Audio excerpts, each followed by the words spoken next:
आखिर निमृत कौर आहलूवालिया को जो उनके माता पिता ने बिग बॉस के घर के अंदर चिट्ठी भेजी है, आखिर उस चिट्ठी में ऐसी कौन सी बातें लिखी हैं कि निमृत पूरे हिंदुस्तान के सामने रोने लग पड़ी। जी हाँ, निमृत अपने आप को बिल्कुल भी नहीं रोक पाई और फूट फूट कर रोने लगी। और उस चिट्ठी में कुछ ऐसा लिखा हुआ था कि निमृत के तो होश ही उड़ गए। आपको बता दें कि निमृत कौर आहलूवालिया अब इतना ज्यादा रोती हुई नजर आ रही हैं कि सभी घर वाले भी हैरान हो गए हैं कि आखिर निमृत की चिट्ठी में ऐसी कौन सी बात लिखी है कि निमृत तो अपने आप को रोक ही नहीं पा रही है। साथ ही साथ शालीन भानोट की चिट्ठी में उनके पिताजी ने ऐसी कौन सी बात लिखी है कि शालीन भानोट रोते रोते हंसने भी लग पड़े और कहा कि पापा आप तो अजीब से ही हो, हमेशा यही बात कहते रहते हो। जी हाँ, आपको बता दें कि निमृत कौर आहलूवालिया और शालीन भानोट की चिट्ठी में जो बातें लिखी हैं उसी को लेकर एक लेटेस्ट और बड़ी खबर लेकर हम आपके सामने आ गए हैं। ऐसे में क्या क्या लिखा है इस चिट्ठी में, चलिए आपको बताते हैं। लेकिन इससे पहले चैनल पर नए हैं तो सब्सक्राइब कर लें, साथ में घंटी के निशान को जरूर दबा दें।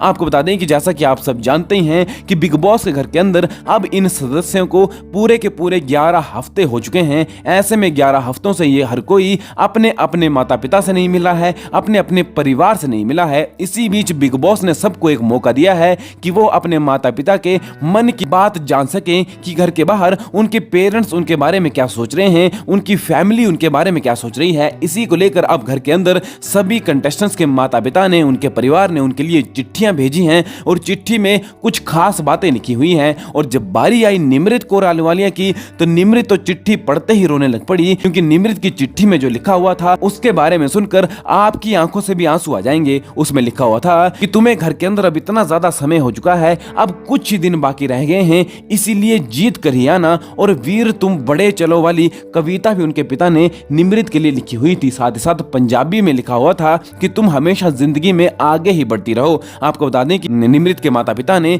सीधा सीधा निमृत को ट्रॉफी लाने के लिए कह डाला है और ऐसी बातें लिखी हैं जो निमृत के पिताजी उन्हें बचपन में कहते थे। साथ ही साथ अगर बात करें शालीन भानोट की तो शालीन भानोट के तो पिताजी ने सीधा सीधा चिट्ठी में यही लिख डाला कि शालीन बेटा मुझे पता है कि तुम बने ही जीतने के लिए हो। जी हाँ, जैसे ही शालीन ने यह बात पढ़ी शालीन की आंखों से आंसू आ रहे थे तो शालीन जोर जोर से हंसने लग पड़े कि पापा आप ये कैसी बात कर रहे हो, नेशनल टेलीविजन पर तो आपने मुझे पहले ही विनर घोषित कर दिया। शालीन ने पढ़ा कि वहां पर लिखा हुआ था कि बेटा तुम्हारे लिए ही ये शो बना हुआ है और मुझे पता है कि तुम जीत कर ही बाहर आओगे। ऐसे में आपको बता दें कि अब चिट्ठियां पढ़कर सारे के सारे घर वाले काफी ज्यादा इमोशनल नजर आ रहे हैं और काफी ज्यादा रोते हुए नजर आ रहे हैं, जिससे यह साफ हो चुका है कि आने वाला जो एपिसोड है वो काफी ज्यादा इमोशनल होने वाला है। तो आप इस एपिसोड को देखने के लिए कितने एक्साइटेड हैं हमें कमेंट करें और बिग बॉस से जुड़ी हर एक लेटेस्ट न्यूज के लिए हमारे चैनल को जरूर सब्सक्राइब करें।